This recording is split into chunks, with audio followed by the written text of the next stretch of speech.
Hello and welcome to Misty 101 podcast.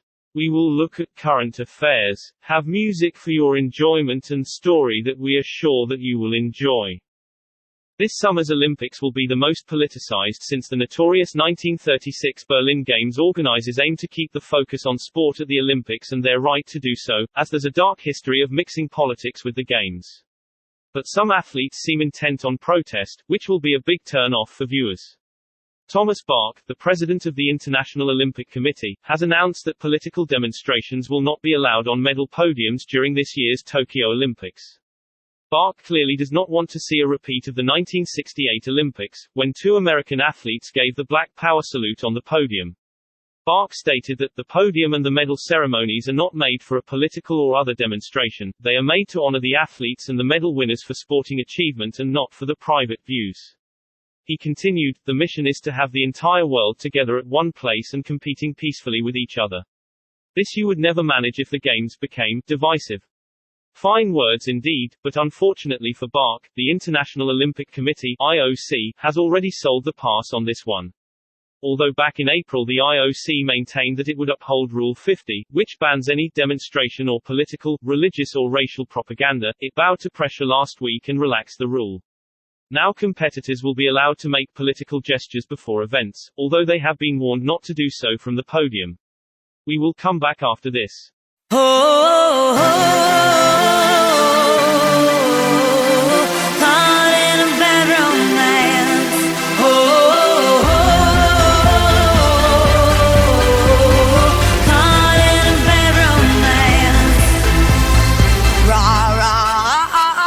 Roma, Roma, ma, ga, ga, ooh la la, what's your bad romance? Roma, Roma, ma, ga, ga, ooh la la, what's your bad romance? I want you ugly, I want you disease, I want you everything as long as it's free. I want your love, love, love, love, I want your love. Drama, the touch of your hair. I want your leather studded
de ton amour. I don't wanna be friends.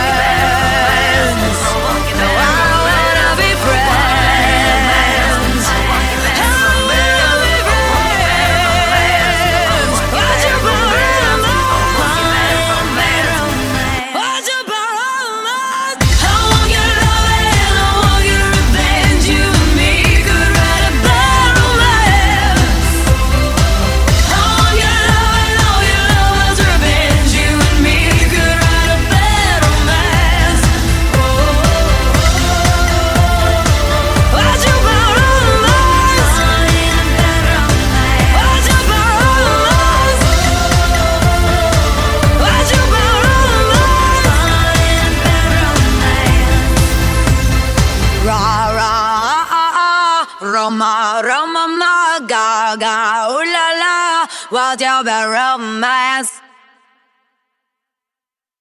Welcome back to the show. As a result, Great Britain's women's football team have announced that they will be taking the knee before their matches. And American athletes will no doubt push this rule to its limit. We saw it recently when Gwen Berry, a hammer thrower, raised her fist before the U.S. track and field Olympic trials, and turned away from the stars and stripes on the podium. She now claims she is an activist athlete, but she is not the only one. Also at the trials, Noah Lyles, a sprinter, raised a gloved fist before the 100 meters final. And Talia Brooks, a heptathlon and hurdler, wore Black Lives Matter patches during some of her events. Interestingly, when athletes were polled, 70% said that they were opposed to any protests within the stadiums, arenas, or on podiums. The IOC's Athletes Commission chief Kirsty Coventry, who led the review, said that, "I would not want something to distract from my competition and take away from that. That is how I still feel today. But as with everything involving protests these days, the noisy minority always get their own way. As someone who always avidly watches the Olympics, I would rather politics was left at the door. The Games are a form of escapism, a way of putting the problems of the world to the back of your mind. They are about being inspired by men and women doing things that us mere mortals can only dream of. And to be honest, like most people, I could not care less what the political views of the athletes are. I just want to see them run, jump, row, cycle, swim, or do whatever they are trained to do. I also guarantee that political gestures will only turn viewers off. What is worse, they will initiate another round of debates about politics in sport. We saw what happened during the European Football Championship, where taking the knee and issues around race became as important as the football itself. Please let us not have a repeat during the Olympics. The vast majority of people who tune in are doing so to watch sport, not to be lectured or have politics rammed down their throats. We will come back after this.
further blame or another assault on how it was. Then we'll get to the fact that it's always my fault, just because you're breaking my heart. Don't know what you want, but I can't give it anymore. Don't know what you want, but I can't give it anymore. Don't know what you want, but I can't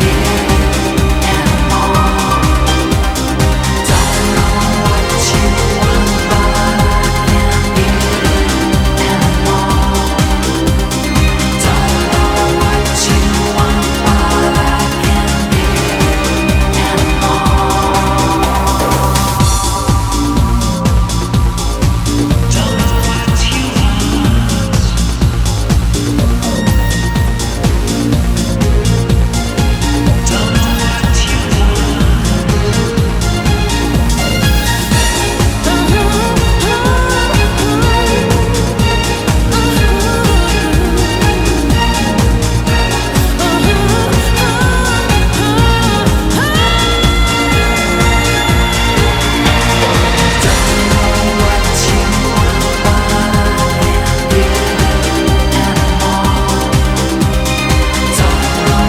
Don't know what you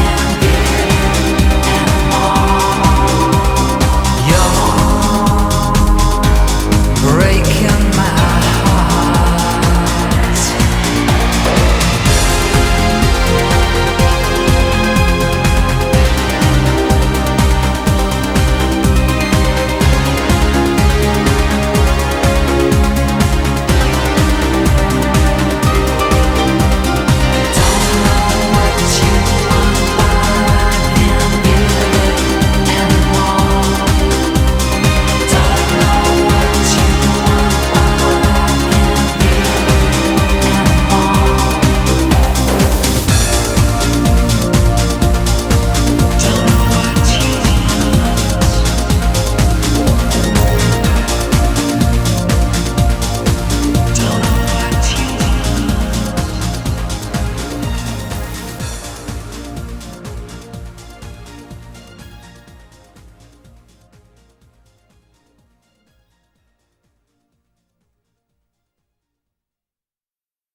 Welcome back to the show. History shows us that mixing politics and the Olympics and politics is always toxic. Indeed, it has a dark history.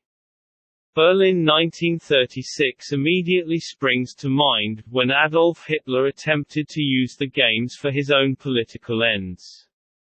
At these games, many athletes gave the Nazi salute from the medal podium. Thankfully, Jesse Owens, the black American sprinter, put paid to Hitler's ambition of using the Olympics to promote his dangerous racial theories.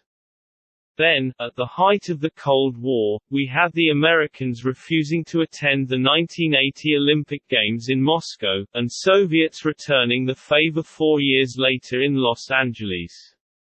The biggest loser was the viewing public. In 1980, for example, we did not get to see all-time great hurdler Ed Moses, and in 1984 we missed out on the legendary pole vaulter Sergei Bubka. Why? All because sport was used as a political weapon. Inserting politics into the Olympics is always a noxious cocktail, as we have seen before.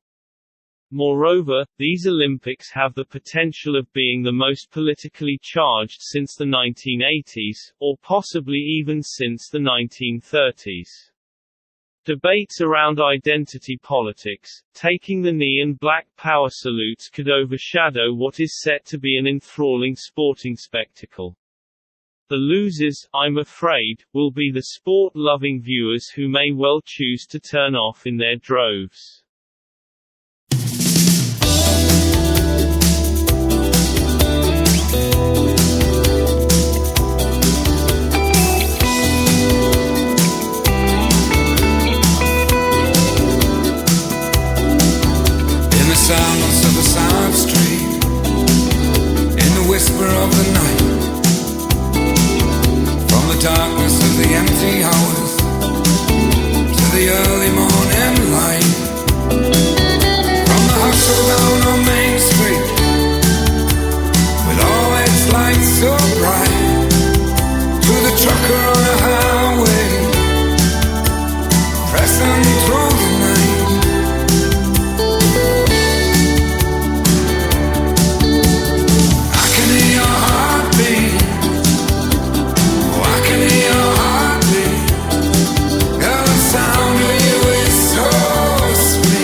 to get married.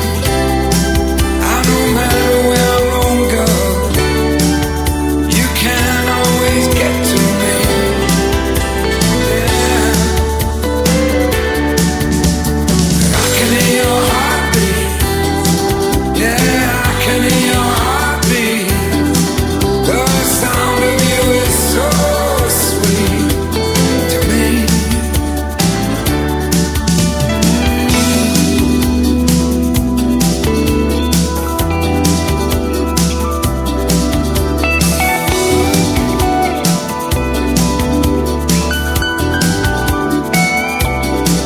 And we got music, Coca-Cola, and we got anything you want. And I'm moving on that backbeat, girl, but it's you that sings the song. 'Cause I can hear your heartbeat. Yeah, I can hear your heartbeat. Girl, the sound of you is so sweet to me. Oh, I can hear your heartbeat. Yeah, I can hear your heartbeat. Girl, the sound of you is so sweet to me. Oh, I can hear your heartbeat. Yeah, I can hear your heartbeat. Girl, the sound of you is so sweet to me.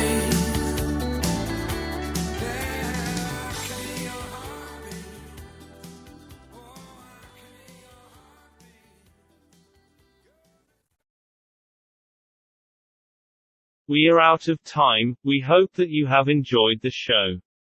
If you liked our podcast, please go to our website and leave us 5-star feedback. 5-star feedback is very important for our business and it will help us to elevate our position with search engines. We thank you for being with us and your support.